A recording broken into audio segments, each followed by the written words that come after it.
Okay, great. Thanks so much, everybody, for being here.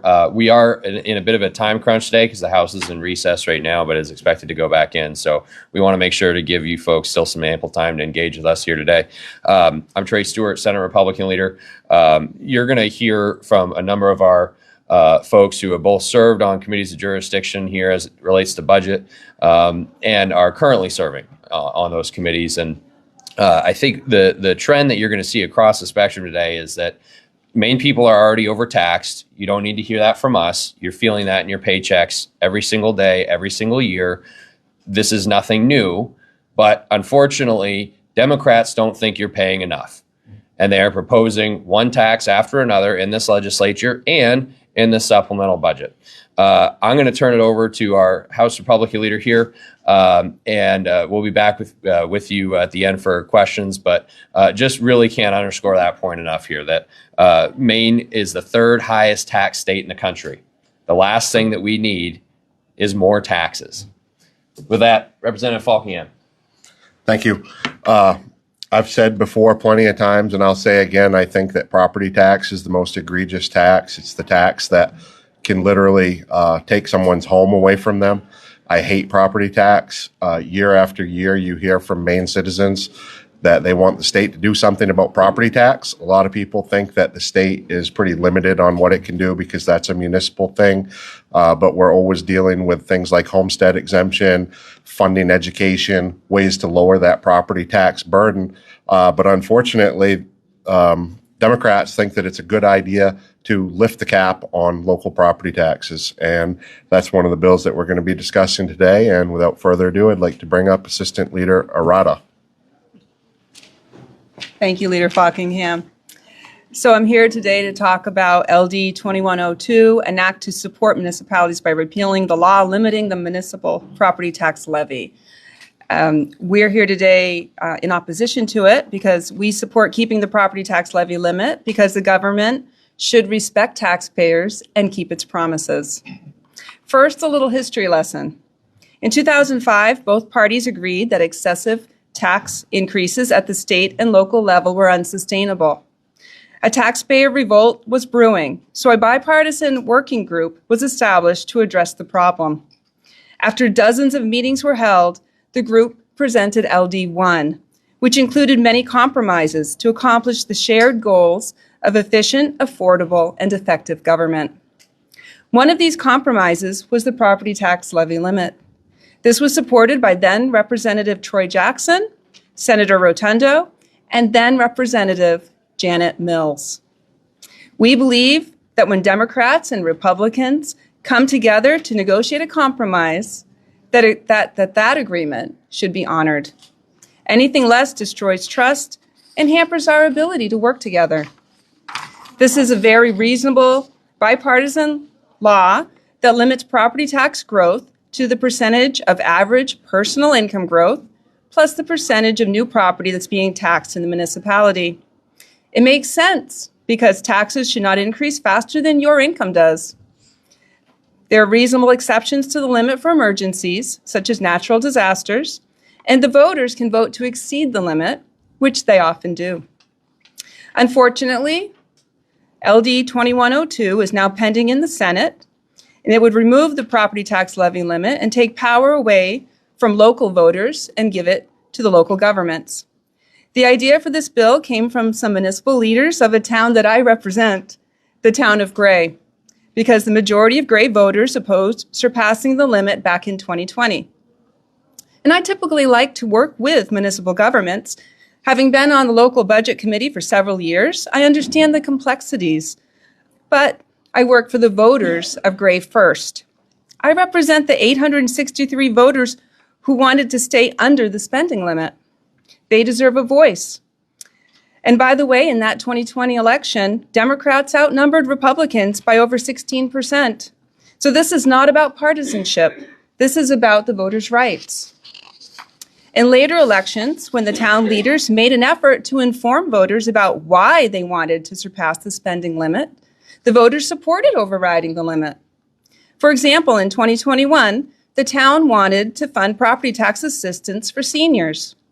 They informed the voters that this was the reason why they would exceed the spending limit, and the voters chose to support the additional spending to help senior citizens and overwhelmingly voted to override the limit. LD 2101 will punish property taxpayers throughout the whole state because some local officials in one town are disgruntled because their budget didn't pass back in 2020. Local officials have a responsibility to budget within the limits given to them, and if they can't do so, they owe a clear explanation to the voters about why they should vote to override that limit. Voters should have the right to force the municipality to honor a tax levy limit. Passage of LD 2102 would take away this important right and limit their voices, creating even more mistrust of public officials. The people of Maine deserve a government that keeps its promises. And this is a promise that was made by Governor Mills, Senate President Jackson, and Appropriations Chairwoman Senator Rotundo. Now, it's been said that this property tax limit is old-fashioned, but there's nothing old-fashioned about keeping your promises. The bill is currently tabled in the Senate, and we're here today to urge the Senate to do the right thing and to make the government keep its promise and to kill this bill. Thank you. Senator Lightfoot. Good afternoon. I'm Senator Peter Lightfoot, District 10. When I spoke against this bill in the Senate chamber, I told my colleagues that I understood the challenges faced when balancing complex municipal budgets. I get it. I've been a council member in 6 years past. It's difficult to present the views of the public without a level engagement into the system. But public officials have a responsibility to create budgets within the limits provided by the voters. If they are unable to do so, they owe a clear explanation to their voters. Voters have the right to compel their municipalities to honor the property tax levy limit. Passage of 2102 would strip away this important right and limit the voices of the voters and residents. Unfortunately, the passage of this bill will create more mistrust among local officials. Doing away with the municipal property tax levy limitation could potentially result in uncontrolled spending by the municipal level with the corresponding property tax increases of Mainers, including seniors on fixed incomes, families struggling to make ends meet, and aim at rising costs of energy and inflation. I've been in this building for 10 years. And every single year there comes in a bill like this to put more taxes on people in this state. And we know this state is an elderly state. So we're hurting our elderly and we're hurting our low income. Thank you. Senator Libby. Great. Nice to be here, and I'm James Libby, and we've saved the best for last. And I want everybody here to know, and especially those of you that are in the media, because this affects you. So currently, this is in the governor's budget. Currently, the physical sale of a movie is taxable. There's a sales tax.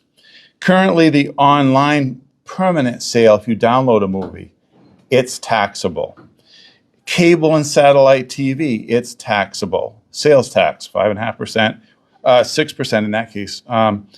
Physical rental, taxable. However, online streaming subscriptions are not taxable in Maine. And in the governor's budget, in Part H, I haven't heard anybody talk about this. They have already booked in the budget, in Part H, it's in H18, paragraph J, that now if you have a streaming music subscription, if you're streaming Hulu or Netflix, any of that, that's now going to be taxed at 5.5%, right on top of the cost of your subscription. You're about to be taxed. And we could not get the breakdown from Maine Revenue Services of exactly what this was going to bring in. Now, the total amount that they booked was $9.5 million in new taxation. But when you look at how many downloads of streaming services there are in Maine, we question that. I think that's a low number. And so first, there's that. And then second, who has the authority? Does the governor really have the authority to put this in her budget. We haven't had legislation yet. There's no enacting legislation. So it was in the governor's budget. And then guess what showed up last week in taxation? A new bill that would give her authority if it goes through. Like I was in shock in the taxation committee. I think what we have to think about is, okay, how did we get to this point? And where was the lobby? So I looked around the room, I looked for the lobby, and I realized they weren't there. So I expected Spectrum and some of those to be there. They weren't there. Why weren't they there? Because in the governor's budget, there's been a little bit of a deal made. We're going to lower some of these taxes from 6 to 5.5%, but we're going to raise this streaming tax from 0 to 5.5%. And so apparently some companies have looked at this and said, well, it looks like we're not going to get too bad of a hit. Guess who gets hit? My constituents. My constituents are all getting hit with a download fee of anything that they do that's subscription-based. So, for example, my son does iRacing. Here's the kicker. Most states do charge it, and in Maine, companies have already been charging the tax, and they've been listing it as a tax incorrectly. And some have sent the money to Maine Revenue Services, if you can imagine that. So now there's going to be a double tax because they're not going to go down. They're going up from here by 5.5%. It's just outlandish that this got put in the budget, and I haven't heard a thing about it. And I'm glad that we're able to expose it today. And Republicans care about people. When we talk about, Democrats, they care about people, and they're not, it's not about big business. Yes, it is. This is all about big business. They basically bought and paid for all of the business in the lobby to not show up at my taxation committee. And here I am, kind of wide-eyed. What is going on here? I've seen it before, but it took me a minute to figure it out. And it really bothers me greatly that somebody has to stand up here and stand up to the governor's budget. And I don't mind telling you, we all need to do it on behalf of our constituents back home. They're the only ones. It's shift and shaft. They're the only ones that are going to be paying this fee. And in this digital age, everything's subscription based. Everything's downloaded. You got to think about down the road, how much we're going to collect here as a state in this new tax. So, thank you very much. Thanks, Jim. Yep. Great. All right, we'll take a couple of questions, but we got to keep it brief today. So, first one, yep. Yeah, I know. The Revenue Forecasting Committee came out with a new projection, most recently saying that there's an additional $108 million expected to be a surplus. Just your general thoughts on that additional money that's now being projected. If you want to jump in here at any time too, because we're getting down the rabbit hole the only thing I'll say before I turn it over to Representative Ducharme here, who's the House Republican lead on that committee, is that we are anticipating that there's going to be a change package here that reflects some of that. So want to kind of temper our comments until that comes out. What I will say, though, is it absolutely underscores the fact that the last thing that we need is any sort of new tax. It is not that the people are not taxed enough. It is that the government spends too much, to paraphrase Ronald Reagan. So with that, I'll turn it over to Representative Ducharme. Just to give you a quick explanation of the $108 million, the Revenue Forecast Committee met the end of February for the March 1st forecast, and the revenue projection of surplus at that time, after the governor's supplemental, was around $80 million. The way that works is when they did the revenue forecast, they took the supplemental, which is currently in process of being looked at and debated and so forth and so on. But the actual numbers from that, they removed from that revenue stream. So we started March 1st, figuring we're starting March 1st at 0. And the projection is through the end of June, we'll have $80 million. Part of that calculation included some money for a rule change with the Maine Milk Commission, and that amounts to about $30 million. And what the news article did was they took the $30 million, which hasn't been passed. It's been passed out of committee, but hasn't been passed on the floor. But they took that as part of that governor's supplemental stuff that we've already agreed to spend.